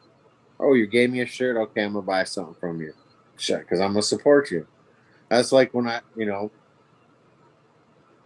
support people. This person is the T-shirts they give away aren't free. So if you got it, they gave you something free. Go and spend. If you got a little money, go spend it with them. Let them make their money back on that shirt that they just gave you, or a portion of their money back that they just get, on that free shirt. I agree. I do the same thing because I'm there. You know what I mean? I actually fucking buying the slabs and shit like that. So when I go to events and shit like that, I love slabs. I actually go from booth to booth to booth. I've grabbed slabs for you. I've grabbed slabs from your table, brother.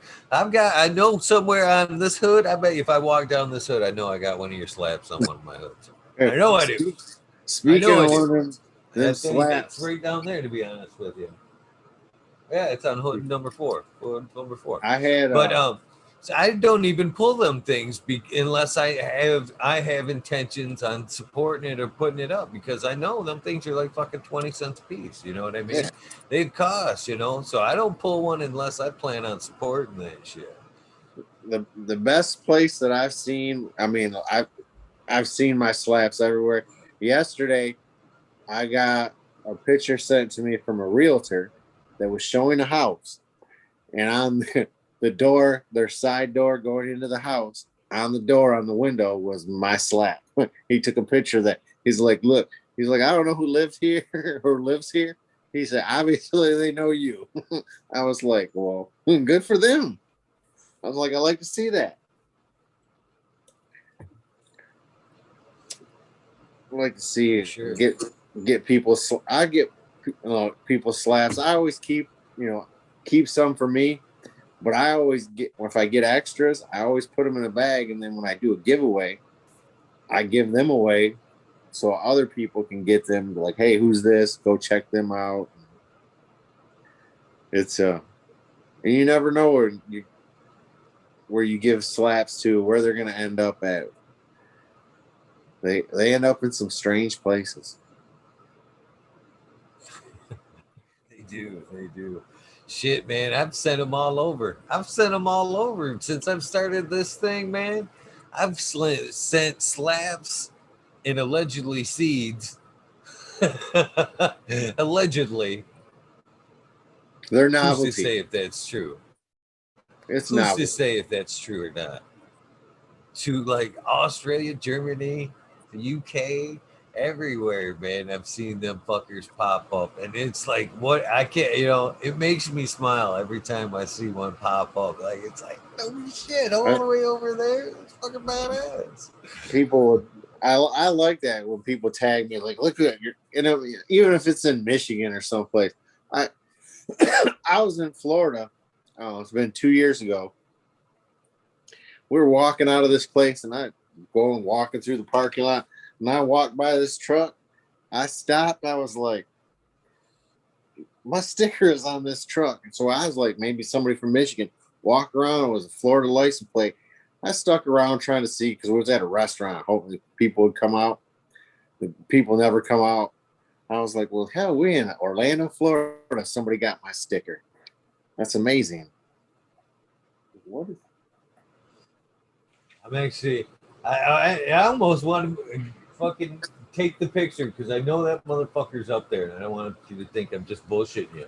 Because I know I'm absolutely 100. I'm 110% that I know I've got one of your slabs up there. 110% positive. 110%, bro. I got to get some more slaps made. Start shipping them out again. Man, people love slabs. I love slabs, man, and it's a great way to fucking remember some of the people that you meet along these. When we talk about these events and meeting cool motherfuckers, it's nice to walk away with that slab to go, man, that was a cool ass dude. Yeah. You know what I mean? Yeah, it's slap. I mean, yeah, I've been into slaps before the cannabis community. Like when I had my tattoo shop, tattoo artists get slaps done. You go to a tattoo convention. I'm like, I got a somewhere in my house. I don't know where it's at. I have a trash can that I was bored and had hundreds of slaps.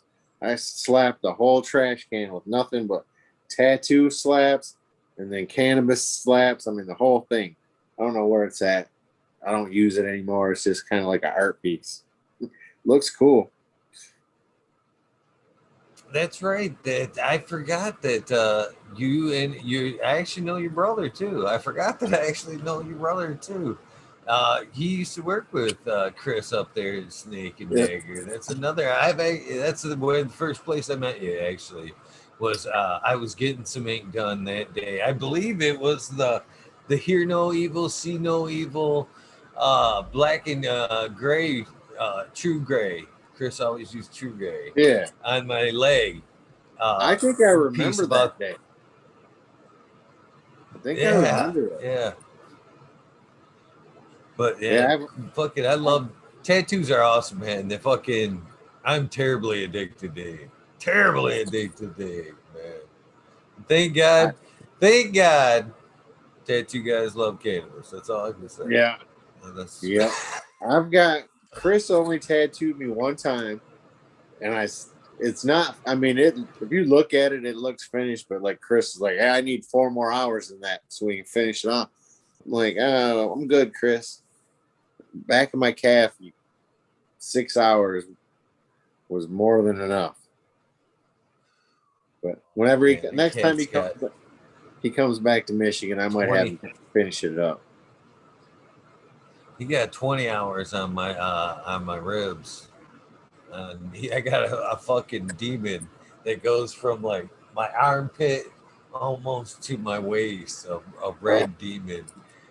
And that fucker, I've got some time on that. We actually have did two full. We did it once on his birthday. This you may think this is funny. You may not think this is funny because you know Chris. That cat fucking.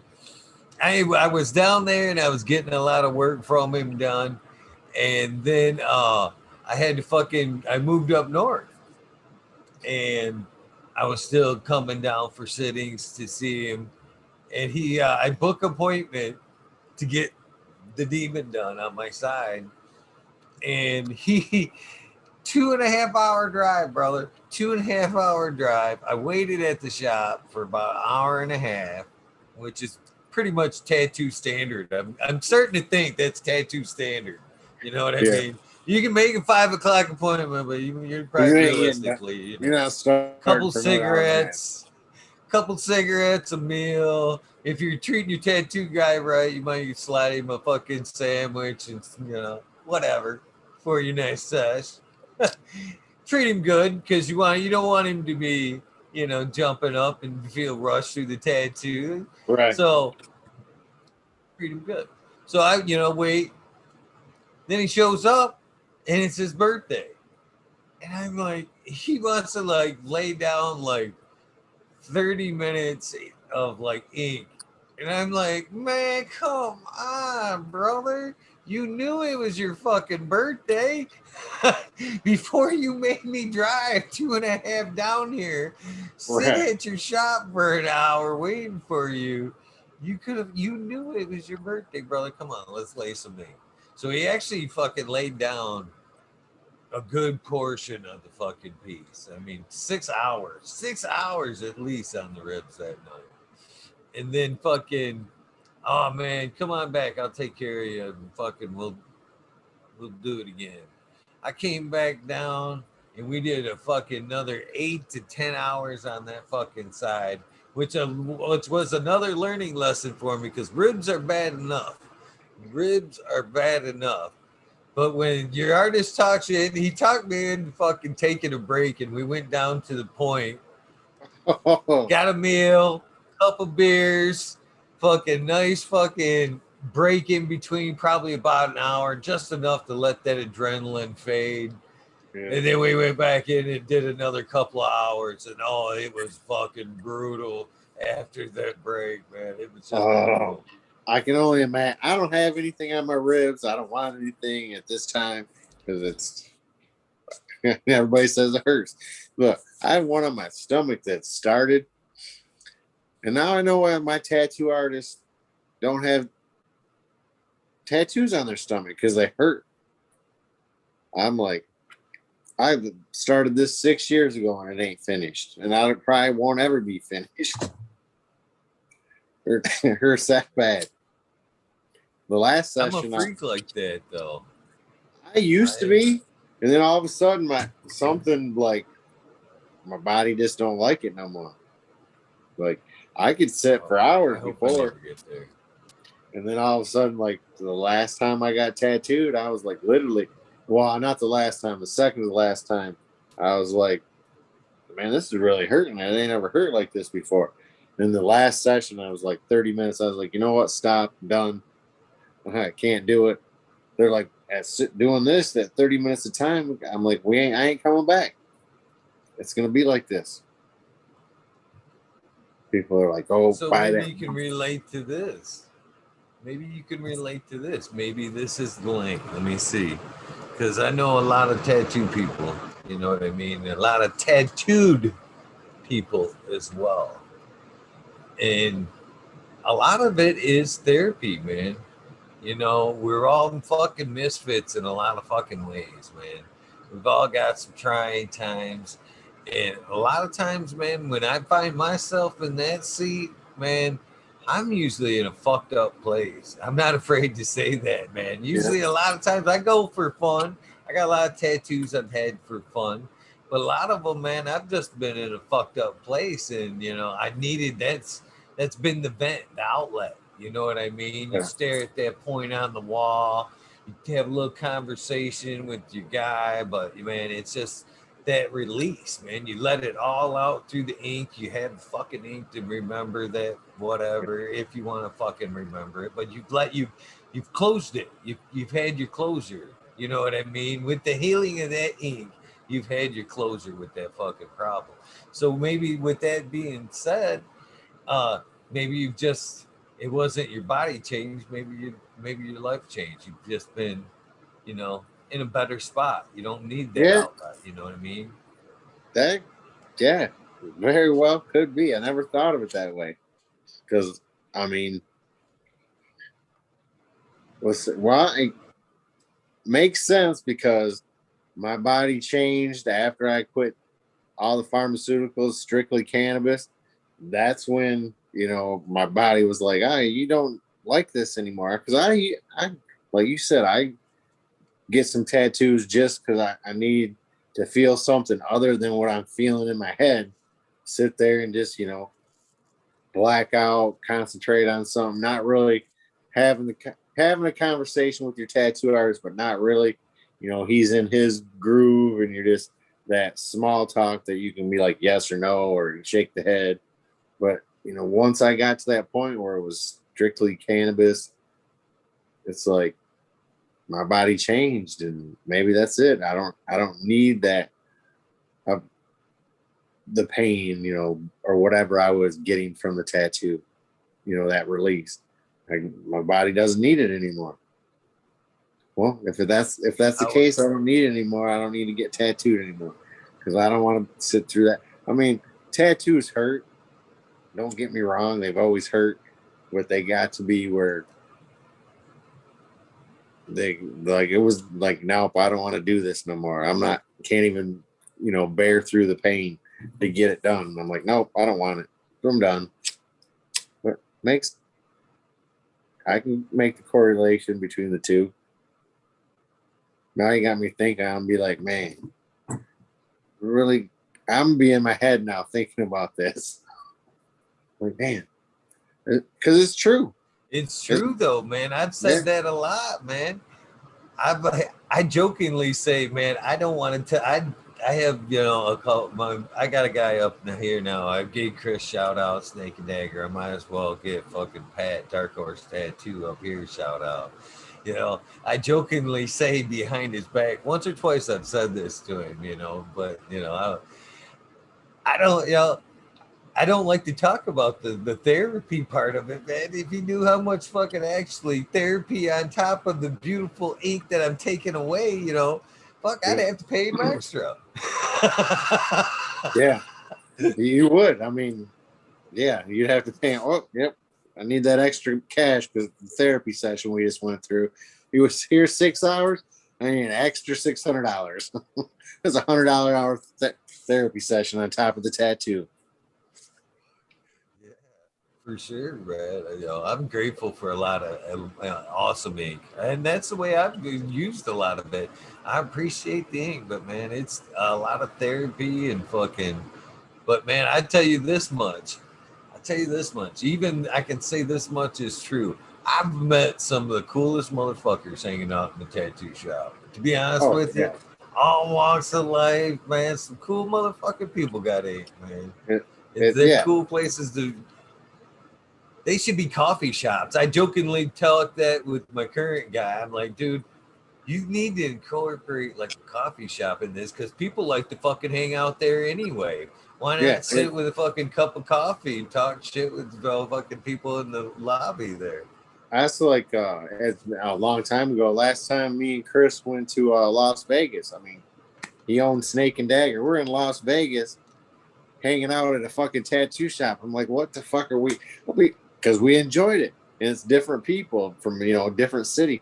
But we're in fucking tattoo shop in Las Vegas. And still, when I go on vacations, there's a tattoo shop. I'm going to hit it up just to check out their vibe. I might get something small. Maybe not now that my body doesn't like it, but probably still would. I don't know if I go back to Vegas anytime soon. I'll get another tattoo out there. You go to Vegas,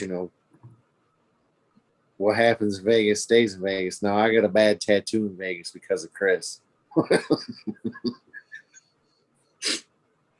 That's fucking funny. I shouldn't say it's a bad tattoo.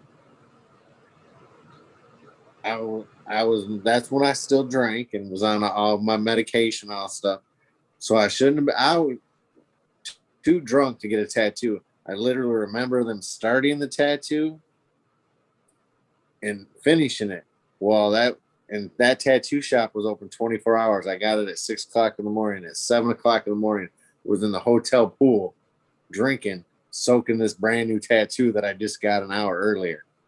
So the chlorine and all that water didn't help it much. Me and Chris got the same tattoos out there. Exact same tattoo. Oh man, never again.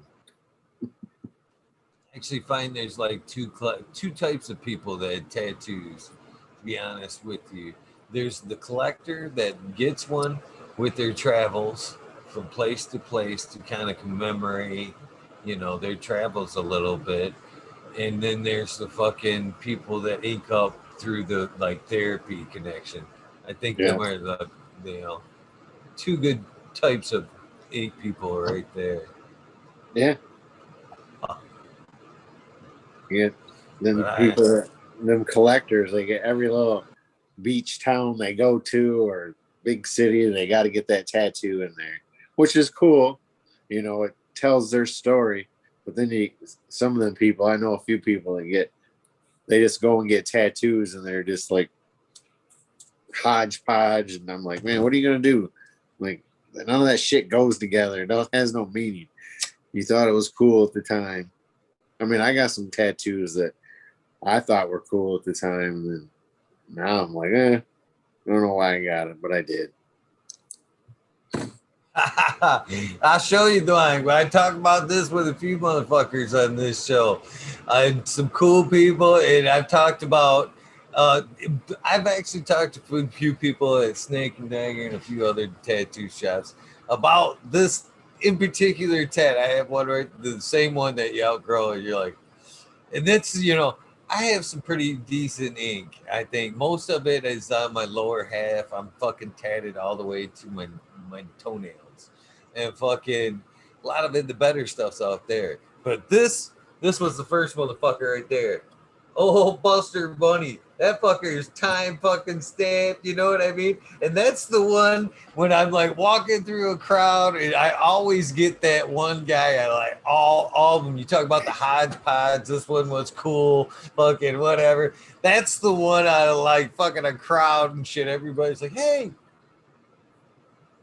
nice Buster Bunny, man. It's like, oh man, come on, man. Everything, Everything. I I have one tattoo, and it's a good tattoo. It's not. It's just I don't know why. Because I was at a tattoo shop and the tattoo artist was like, "Let me tattoo this on you." Well, I got it. It's not a bad tattoo. A few years later, we're at the Detroit Tattoo Convention. Because you go to tattoo convention, you got to show off your tattoo. So I'm wearing shorts because it's on my leg. Famous tattoo artist was like, from across the room, it's like, hey, yells at another famous tattoo artist. Didn't you do a cover up of that tattoo on your tattoo show, Big Gus? Big Gus was like, come here. He was like, let me look at that. He was like, I just did a cover up of that on my show. I was like, yeah, I know. I don't know why I got this. He was like, but damn, yours was pretty good. He's like, I covered up for $5,000 for you. I was like, yeah, it'll stay there forever for that price because I ain't getting covered up for that price. It'll be there. It was free. Keep it.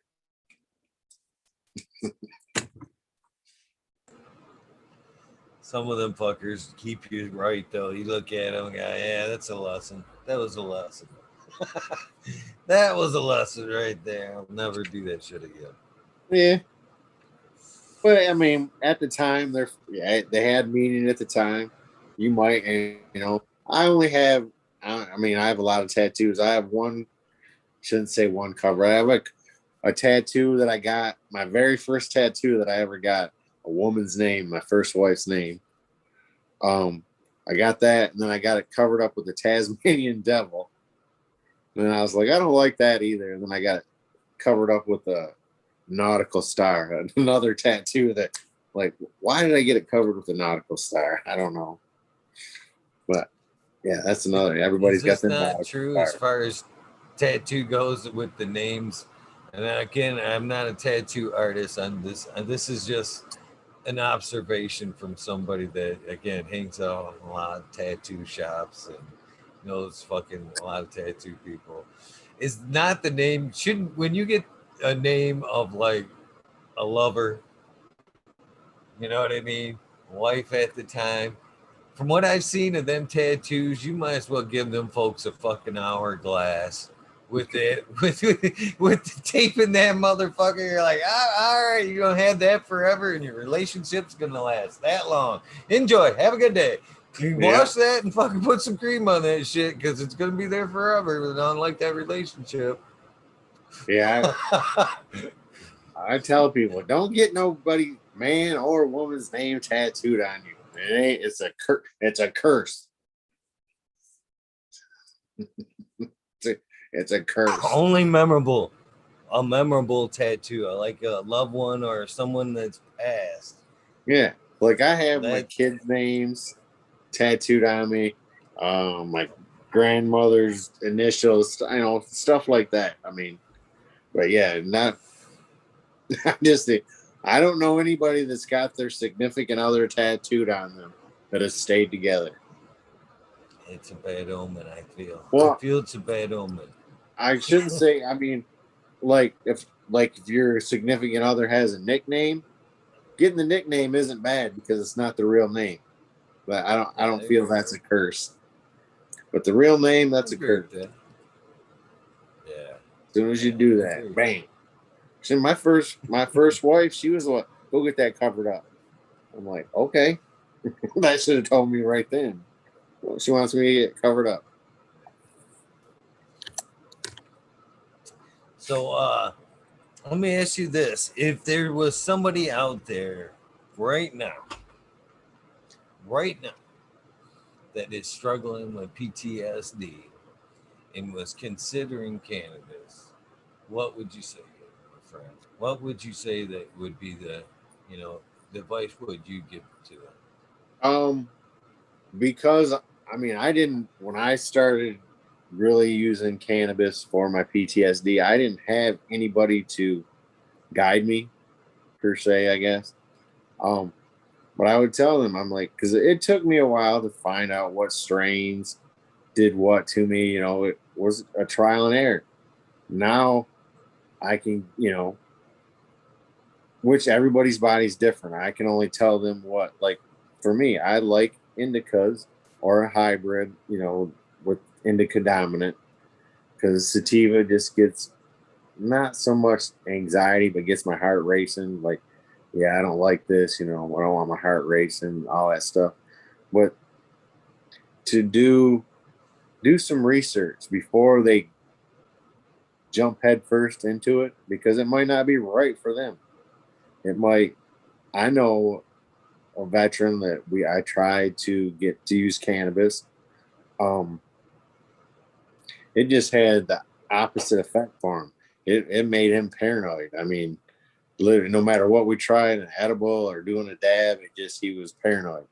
Couldn't overcome. I was like, I tried to explain him to him. I'm like, it's just like any other medicine. You got to, get a little into your system so your body knows, but it just nothing worked. It was always, got paranoid. And so people, they have, before you jump in, do your research. I mean, and when you get meds, not get them from somebody that cares, not just some bull crap.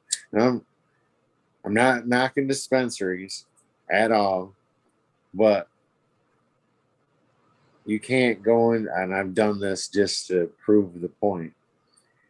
You can't go into a dispensary and expect a bud tender in there to be able to help you if they don't know what strains do what themselves. They can't help you. You got to find somebody that's knowledgeable or has some knowledge of cannabis to help you. And like I said, it's not knocking dispensaries, but some of the bud tenders aren't the brightest. You ask them, look, Leaf League, all them places will give these bud tenders. If you got a strain, Google it, read what it does, what it helps with. I mean, Leaf League, all of them tell you this is what the strain's good for, pain or anxiety. It's just research, education. That's the best thing I could tell them. I can guide them, but they have to get educated and figure out what's going to work for them. And this for PTSD, and I mean, cannabis is my go-to thing, but I also do therapy. In therapy, whether people like it or not, you do need some type of therapy to get that helps the cannabis. Cannabis only works so much. You got to be able to talk and express what's going on in your head to get that out there so it's not stuck in your head any longer. I agree. That's a lot of things too that people do get twisted. That's one of the worst thing about the PTSD is fucking getting twisted up. Bro, I kind of stopped at my daughter's story there, but I didn't. fast forward to me, after she had it, I had a fucking bout with it and about a year and a half later, man, for energy drinks. I never realized the connection until I was doing, again, the MBS show there, and I was talking with Red Sutter Farms one night after the show. And he actually deals with a lot of anxiety and shit. And he told me he was drinking tons of fucking, what led up to his was energy drinks. He was Yeah. abusing energy drinks, and he said, "Man, that shit, fucked me up. I still got an anxiety." And at that point, I was on that road. I was fucking on that road. It was like, again, I said this night the other day, man, fate. And everybody kind of laughed. You know what I mean? Ain't no fucking thing is fate. But it was, I think it was a little bit of fate there, man, that he had gone through that shit. I was going through it, and I was fucking peaking with anxiety when I heard that shit, man. You know what I mean? And hearing his story, man, I fucking X'd that energy drink shit out, and it helped me fucking, maintain. But man, I sure fuck got a good taste of some anxiety, a taste of that shit. And that was, watch my daughter going through it. But when I started getting twisted up with that shit, man, I realized how bad it could fucking be. And that's a tough place. When I had my first full on anxiety attack, I didn't know I was having it. I was like, literally, I thought I was having a heart attack so much that I drove myself. I was like, look, people are thinking I'm crazy. I drove myself to the hospital, walked myself into the emergency room. I said, look, I think I'm having a heart attack. And of course, when you say heart attack, they move a little quicker. And I took my blood pressure. It was like 190 over 100. Got me back in there, hooked me up to this IV, which gives you the nitro. It's got nitroglycerin in it, gives you a super headache. And all to come out, find out I had an anxiety attack. And they're like, yeah, you just had an anxiety attack. Well, this is not fun. And I'm not taking these drugs no more that you keep prescribing me. I'm just going to smoke and not have the anxiety. I still have anxiety. And because I drink energy drinks, I drink at least 2 a day. And I drink Coca-Cola on top of that. Those are my only bad vices. But if I could cut out the 2 energy drinks a day, I know what little anxiety I'd have would be cut in half once again. It's just the military gives that shit to you. When you're overseas and you just pound that stuff. And so I still drink 2 a day. I know it's terrible, but I just love it. I actually would, again, when I was going through that shit, man, actually fucking a couple of things I see looking back that I was a little disgusted on my habit was fucking that shit. I think it was working on me like Ritalin, to be honest with you. It was burning up the natural energy I had. So that first one, and I was like trying for the energy, fucking that fucker just bloop, took out all my natural energy, and I needed the second one to kind of go replace the energy I burnt up with the first one. So actually, when I cut that shit out, I noticed my natural energy kind of fucking come back.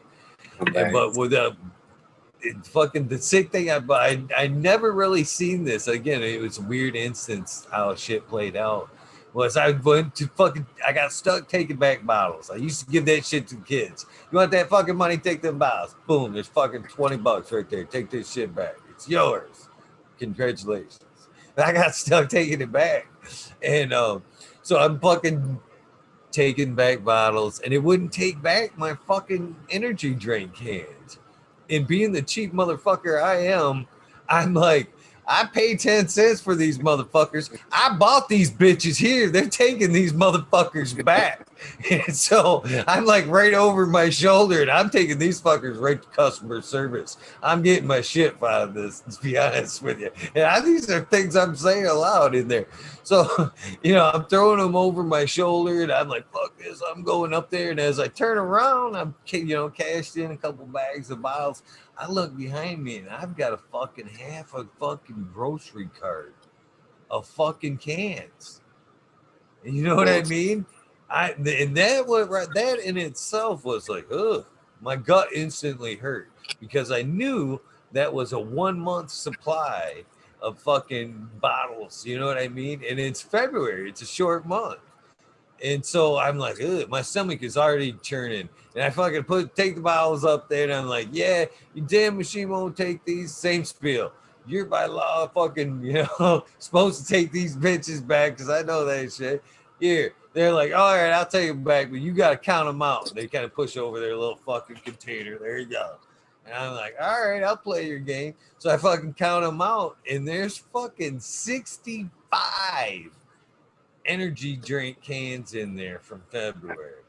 And I'm like, oh my God, that's a sickening number for 28 days. You know what I'm saying? I Right. knew by that, I was like, at that point, I'm like, this can't be good for me. And that was that was right around the time I got to talk to Red about the correlation with the anxiety. And I had to talk with that cat about that shit. I've never had one since that revelation. And I swear to you, my energy level went back up and my anxiety, I ain't gonna say, is down. I don't think that's a bugaboo that fucking will ever be undone from the damage from the energy drinks.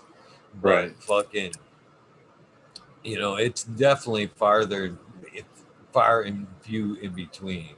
And about the heart attack thing, don't feel bad, buddy, because I don't check out too many times on this show. But man, fucking, I this last week I fucking did the same thing, man. Fucking just turned 49 in February. The last thing you want to think about is fucking heart attack and shit. And fucking man, I was so fucking just crazy life, man. Life can fucking, you never know. This is what I learned about that since then, because I was fucking working, fucking working, doing the show. I was fucking just burning the candle at both ends. Short myself on fucking food, fucking everything, bare minimum, just fucking blind fucking fury. And then fucking life happened. Yeah. Life fucking happened. And I fucking wasn't in the physical shape because fucking I ain't had the fucking proper sleep. Wasn't in the mental fucking place because I wasn't eating fucking right. And fucking life fucking just grabbed me and fucking sucker punched me, man. To be honest with you, it was a 1, 2, 3 perfect storm of fucking just bullshit. And that anxiety had me fucked up, man. For like 3, 4 days, I went through a fucking just mental fucking just craziness. And man, that anxiety had me fucking so twisted. I thought I was having a fucking heart attack. And my daughter ended up fucking talking me into fucking, you need to go, man. We're worried about you, man. I went in, same shit, man. I thought I was having a heart attack. They hooked me up to that machine. Crazy numbers. Nah, dude, you need to fucking stop and stress the fuck out, man. Yeah. And at that point when you're fucking at that wired up and you fucking that's a revelation, man. And when I fucking drove home that fucking night that day, man, I fucking considered everything. I laid things out, and I'm like, these are projects I'm working. This, you know what I mean? This, and this. These are fucking the rest of this bullshit. Fuck this shit. You know what I Yeah. mean? XXX. Fuck that shit. This is that's unneeded stress. This brings me happy. I'm all in on these fucking things. You know what I mean? And it took that moment, but fucking I've been there, man. That's a crazy moment in life, man. And we're both young for that shit. You know what I mean? Fuck We're yeah. both too young to be thinking fucking that kind of way. But it was good to hear, they were like, man, basically you're low risk. You're just stressed the fuck out, man. Go Yeah. home, get some rest, get some fucking eat, stop thinking about shit. You know what I mean? But that was a relief, but it's scary nonetheless, man. Yeah. So yeah, that shit, anxiety, PTSD, that shit's no fucking joke, man. And it's good to Not at know that all. there's people like yourself that, help They, tell people there's other ways to deal with shit.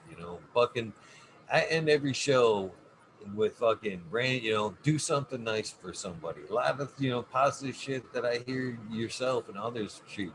Random acts of kindness do save lives, man. And it does, man. It's little things on top of cannabis, man. Hey, brother, you okay? You want to fucking smoke? You know what I mean? It's a little things that would go so far, man. So far in this fucking fucked up world. Yes, it does. Well, hey, I got my other phone is going off. Somebody needs me to pick them up at 5 o'clock in the morning, so I'm gonna have to get off here. Hey, man. No, I understand. And thank you, man. I am trying, like I said, off camera, I've been trying to get you on, and it's just because I got a lot of respect for what you We'll do, definitely brother. have to do it again. This is actually a veteran that we got him staying in a hotel right now, and he just needs a ride to start his new job. So I'm gonna get him the first day to his new job, and hopefully we can. Well, he will get himself out of the hotel here shortly. Yeah. Yeah. Well, before you go, I got a couple of things Okay. I would like to one tell you, and the other is basically I want to ask of you. So first things first, I want to tell you how things work around here is basically. I don't know if you've had a chance to watch the show or not, and then if you haven't, it makes you even a I've cooler watched a couple. motherfucker that you just volunteered to do it. So, you know what I mean. Way things work around here is I try to spotlight some people that are I think that are doing some cool shit in the cannabis industry and get to know a little bit more about them. So it's easier for people to support the people they see. You know what I mean? It's easier to sit in on a session and go, man, that dude's fucking cool. I can follow along with what he's saying and doing. That's what a Right. lot of what this show's about. And a lot of times, like I told you, this show goes from 11:30 to 4:20. It doesn't always go that long. But what happens next is I'll pick up with what I call the wormhole.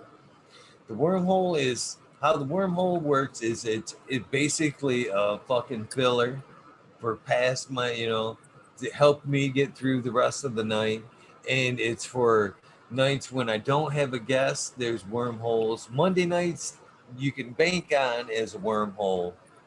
So what the wormhole is a free invitation. You have this Zoom link. Since you've done the spotlight, you are an open invitation to any wormhole. Any wormhole. You fucking want to you're up in the middle of the night, you can't fucking sleep. You want to fucking hang out, talk cannabis with who is ever on, or you just want to pop on and fucking just smoke. You know what I mean? You fucking hang out, can't sleep, whatever. That's what this fucking community's for. Oh yeah. So keep that fucking Zoom number. It's I always will. an open door. You don't need no invitation. You just want to fucking hang out. It's an always, everybody's, I've never turned anybody away. It's an open door, and that's what makes this community really cool. So please, any wormhole that you see, if you've looked back at the episodes and see the multi-panels, it's all past guests. You Yeah. had to do this to get to there. So you have an open invitation. Please take me up on that shit, man. It's I always will cool definitely. and to get to know people like you and hang out. So the other thing I'd like to get from you, and this is the get from you type thing, is man, I'm looking for this is the only part of the show that it's all recorded and it stays on YouTube and it goes out on podcast form too. This will be out on Spotify, iTunes, all that good shit, tomorrow. So basically what I'm looking to, this is the only part that I record as like a commercial, and that's what I'm kind of looking for is like you kind of a commercial soundbite for your episode. Basically, if you fucking listen to rock and roll, you would kind of know it as like the old school radio. Hey, this is Pantera and I'm on fucking Z Rock or whatever. But this is what I'm looking for you. Hey, this is THC4PTSD and I'm on fucking Talking Shit with Eagle, episode 355. You can put, check me out wherever, support this, whatever, but basically this is your soundbite, your commercial for your episode that people can follow it. anytime you're ready, I'm recording. I would Uh, greatly appreciate it. this is TAC for PTSD. I'm here with talking shit with the Eagle. What episode did you just say? I forgot. 355. 355. Guys, better watch this episode. It's a good one. It was a good one, man. Thank you so much. One last time before you go, anybody you want to shout out, please put your Instagram on that. And thank you again, my friend. Thank you very much for having me. you know Thank you, and hopefully we will see more of you very soon on in one of the wormholes. You Hopefully at definitely one will. it sounds like I'm going to see you at some of these events very soon, which I Yep, think's fucking awesome. And other definitely. than that, man, thank you. Go fucking get some rest to help out one of them vets. And thank you, man. I'm going to go ahead and close this out and have a great All night, right. man. You too. You have a great night too. And thank you once again. Have a good one, man. You You too. guys that are watching, all 80 of you currently watching, thank you for watching this and following along tonight. It's been a lot of fun getting to know Todd, THC4PTSD, a cool gentleman. Hopefully you give him a follow on Instagram and check him out at one of these events. Very cool gentleman. Shake his hand. Awesome. So you guys basically know the rules. It's 1:34 now. Just give me a few minutes to, stretch out, get a drink, all that good stuff. Get ready for the wormhole. Again, thank you very much for hanging out. THC4 PTSD for kicking off tonight and having a great conversation. Uh, Always proud of the people here in Michigan that do what they do. So, with that being said, thank you guys. You know the deal. Please do something nice for somebody. Random acts of kindness do save lives. Man, they come in such weird ways. Hello, how you doing? You ready for the smoke? Can I get that door? Are you okay? We all need a fucking hand at some point. You'd be fucking a liar if you didn't say so. So, don't be scared. Be free with that love, that fucking helping hand. And I will see you guys in a minute in the wormhole. Thank you guys very much.